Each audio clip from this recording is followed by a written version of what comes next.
Hello, I'm the Nostalgia Critic. I remember it so you don't have to. Oh hell yeah, I fucking love Tom and Jerry. With their wanton destruction, comedic timing, and hilarious sound effects, this is the original cat and mouse team that perfected the art of cartoon violence. I'm such a fucking dork that I actually went out and got the DVD collections of these cartoons. And you know what I found out? I'm not the only one who regards them as comic legends.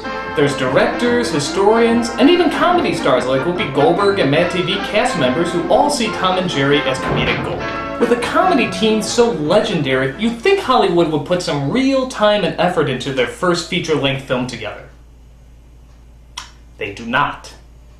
Instead, we got Tom and Jerry the Movie, a 1992 film about, what else? Tom and Jerry. But now wait a minute, a Tom and Jerry cartoon is about 7 minutes long with just slapstick and silent humor. How can you possibly make an hour-and-a-half movie out of this? Well, let's take a look. In the opening credits, we see Tom and Jerry doing what they do best, chasing each other. And here's our first problem, voice actors. Tom and Jerry had little to no voice actors in their cartoons, but hey, maybe the slapstick will be funny. Even the slapstick is wrong! I mean, this is Tom's yell, and this is the movie's. God, that's not nearly as funny. And look at this, when Tom gets cut in half in the cartoon, it's humorous. When Tom gets cut in the movie... Oh my god, that's blood! They actually show blood in this! What are they, fucking psychos? Yeah, and here's a real joke. Creative consultant Joseph Barbera. That means they just went up to him every day and asked, is this destroying your creation? Is this nothing like your original vision? Yes. Good! So the film begins with Tom's owners moving away, but Tom accidentally gets flung out of the car and is forced to stay at home. It turns out the owners move just in time as their house is being bulldozed to the ground. Tom and Jerry escape, but are left without a home, so the two of them have to roam the streets looking for food and shelter. These are the only good parts of the movie, where Tom and Jerry tried to decide whether they should help each other out or not, and all without any dialogue. There's even a cute in-joke with a restaurant called Bill and Joe's, obviously referencing Bill Hanna and Joseph Barbera, the show's creators. But it all goes downhill when they meet this singing gay dog and his obnoxious little flea named Frankie. Instead of being pals, you're fighting like a cat and a mouse. They are a cat and a mouse, Pugsy. They gotta learn to be pals or they ain't gonna make it out here. It's like Peter Falk and George Carlin's secret love child, except a dog. The name is Pugsy. What's yours? I'm Tom. I'm Jerry. What the hell? Did they just talk? Did Tom and Jerry, one of the most famous silent duos of all time, just speak to each other? No, it's gotta be a mistake. I gotta be hearing things. I'm gonna just go ahead and eat my customary 3-pound watermelon and drink my traditional pitcher of sangria both at the same time while I confirm how wrong I was about this ridiculous misunderstanding. What do you think I am, a dummy? You said it. Holy crap! They talked! They actually talked! The apocalypse has finally begun, pigs are learning how to fly, Satan is skating his way to work, and I'm pretty sure that I just became a monkey's uncle. Unbelievable. I mean just unbelievable. The one rule that you never break, and they broke it in the first 10 minutes. I mean, isn't that like one of the 10 Commandments or something? Thou shalt not lie, thou shalt not covet thy neighbor's wife. Tom and Jerry don't talk. But wait, it gets worse. Not only can they talk, but they can also sing. We two, we're friends to the end. Ain't we, my friend? You'll never find two other guys compatible as steak and fries. But wait, it gets worse. Not only do they like to sing about how they don't like chasing each other and how they enjoy being friends. The greatest gift in life's a friend. Pays a daily dividend. Be like us and start a trend. We're friends to the end. Hey, you guys are the greatest! I love it! You are terrific.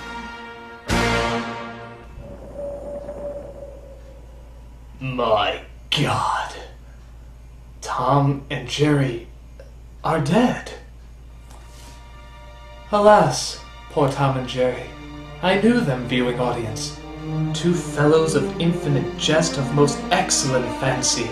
They have borne me on many hilarious antics 1,000 times. And now, how abhorred in my imagination it is. My gorge rims at it, whatever the hell that means. Here hung those lips that have been mangled I know not how oft.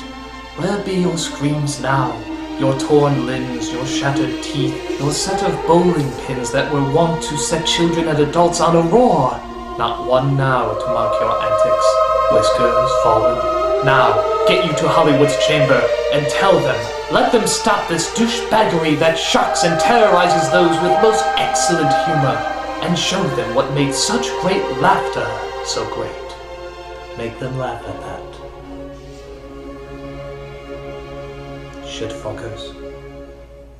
Okay, so after Tom and Jerry become friends, Pugsy is taken away, thank God, by a pair of Mexican wrestler dog catchers. So Tom and Jerry set off on their own, while running into a strange gang of alley cats who like to do nothing more than to... We got no time for taste. Sing another song? Oh, come on! I already had one song cut the nuts off my childhood! I don't need another!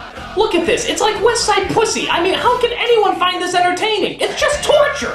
What do we care about nice? What do we care about sweet? Oh yeah, I'm gonna be humming that tune all week. Fuck it. So after they escape the singing cat gang, good God, did I really just say that? They come across another shadow lurking in the alleyways. Who the hell is this? I'm Robin Starling. I'm afraid I don't have a home anymore.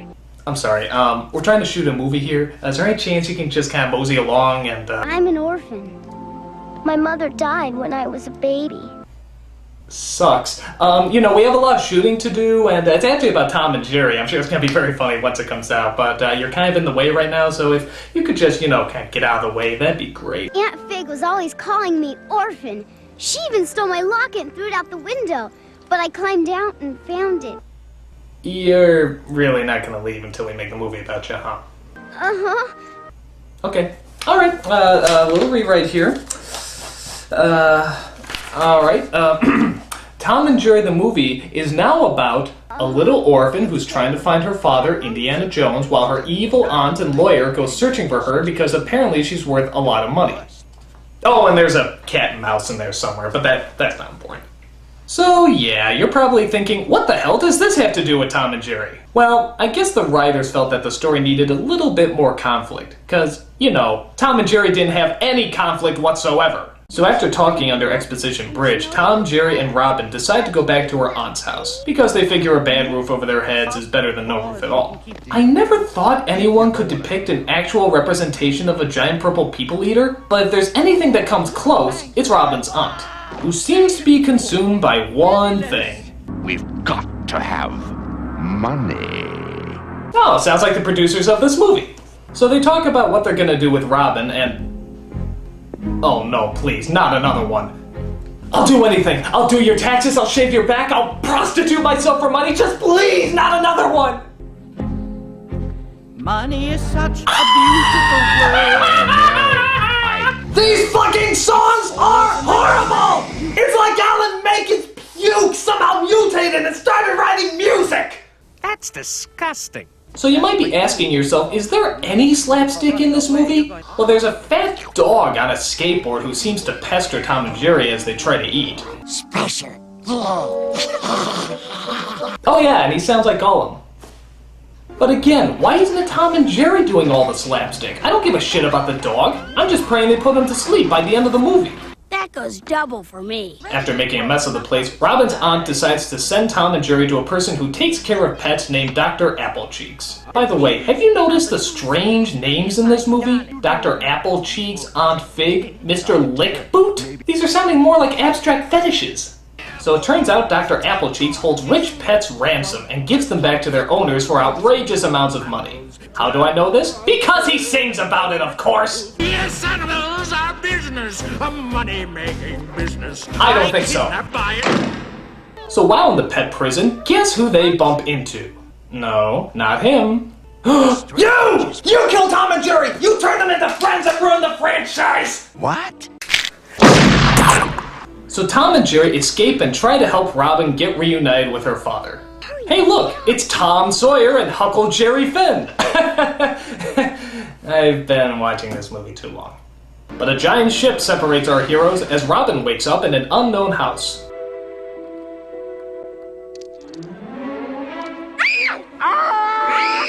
Oh my god, I'm in hell. It finally happened. Great wobbling wattles. Avast and heave to there, mate. You are the lucky guest of Captain Kitty. Oh, yes, and my first mate, Squawk. He's funny. No, he's frightening. So, while Robin is stuck watching Captain Kitty's psychotic episode, she manages to tell him where she's going. Tibet. Have you been to Tibet? I don't know. Why don't you sing about it? I've done it all. Why does everybody have a song in them? Doesn't anybody just say yes or no anymore? Slayed Carnegie Hall. Nothing at all. I played Macbeth on Shut up. and got pneumonia twice. Shut up. Can't have it all. Shut up! Montreal. The road was small. From Saskatoon to Minneapolis. So Tom and Jerry find Robin, but unfortunately Captain Pedophile is holding her ransom for $1 million reward that her aunt promised. On top of that, Dr. Applecheeks hears about the reward and wants to get her too. But unfortunately, he was tossed out of the car that he was in, so he has to find another form of transportation.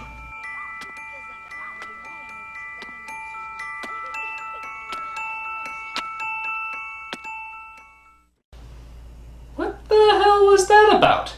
Was he gonna sexually assaulted? I mean, what the hell? So Tom and Jerry help Robin escape as they get on a boat which they, of course, know how to drive. This results in a wild goose chase as everyone chases after Robin in order to get the $1 million fortune. So let me clarify this for those of you who might have missed it. A cat and mouse are driving a ship trying to save the daughter of Indiana Jones while being chased by a purple people eater, a dog on a skateboard, a performing ship captain, his hand puppet Squawk, 2 Mexican wrestlers, and a doctor riding an ice cream cart. Ladies and gentlemen, welcome to the Mindfuck.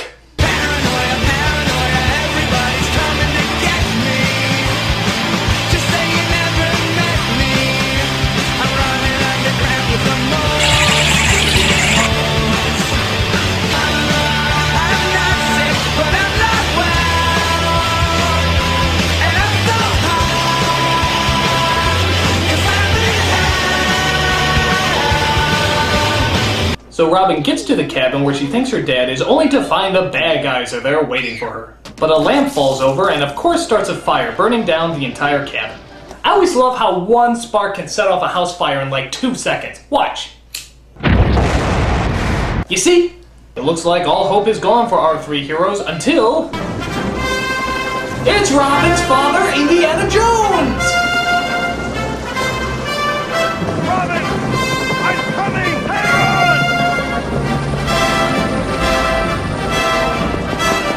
He rescues his daughter and leaves Tom and Jerry to burn alive in the fire. Wait, what? Dude! Tom! Jerry!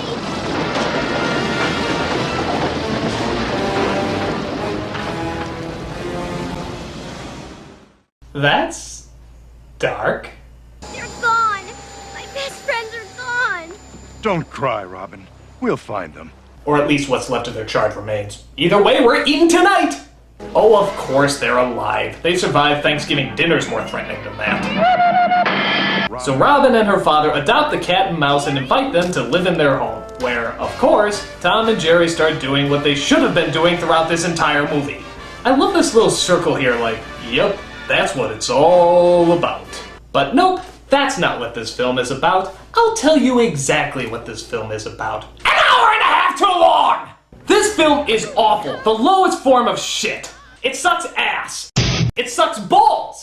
It sucks ass balls. If I was to go back in time to tell the Tom and Jerry of 50 years ago that they would be making a film of this caliber about them, what do you think they'd have to say about it? I'm trying not to. I'm the nostalgia critic guy, remember it? So you don't have to. Yeah, what a fuckload of ass!